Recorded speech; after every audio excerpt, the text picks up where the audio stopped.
Watch any company closely, and I guarantee you'll find it. The signature that changes absolutely nothing. The step that adds zero new information. The approval that is literally never, not once, said no. Now, on the surface, that looks like a completely broken process, right? But in this Academy Lab explainer, we're diving into some fascinating source material that argues something completely different.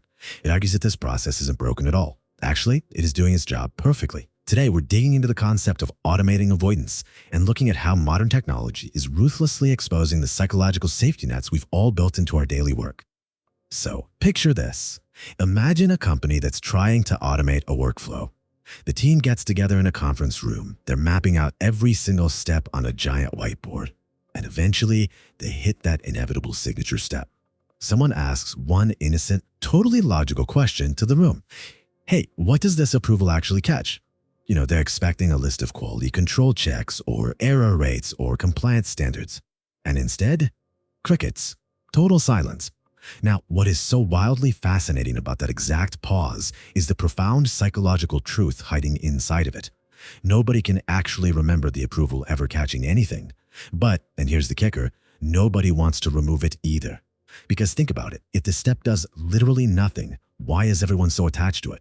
Well, it's simple. Because removing it means someone must finally step out of the shadows and decide entirely alone.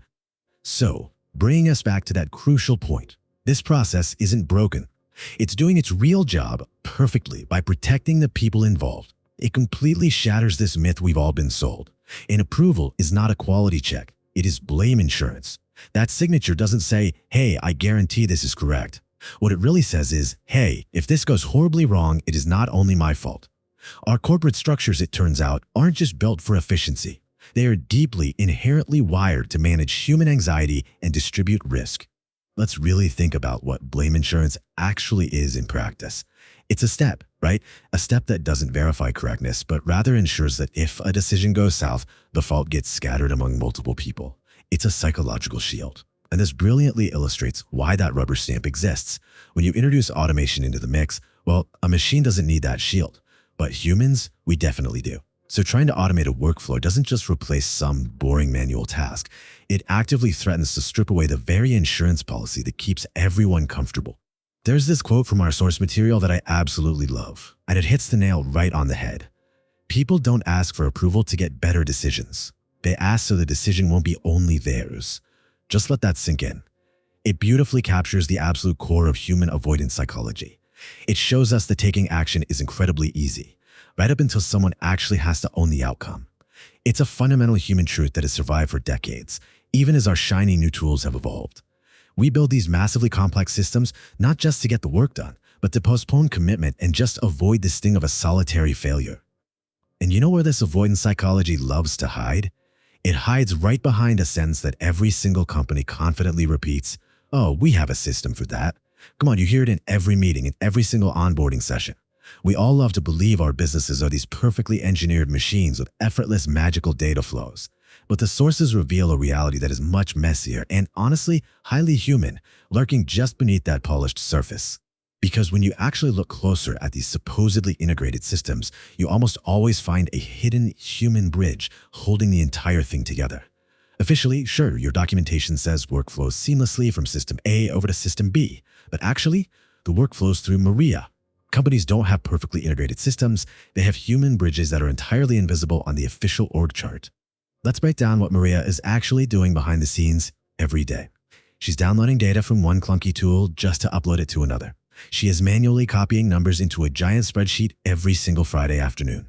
She's the one catching those weird exceptions that make the software crash, and she quietly fixes the mistakes so nobody else even has to worry about them. Maria doesn't appear on any spec sheet, but she is the real specification. She's making up for the fact that the company's official documentation is, frankly, absolute fiction.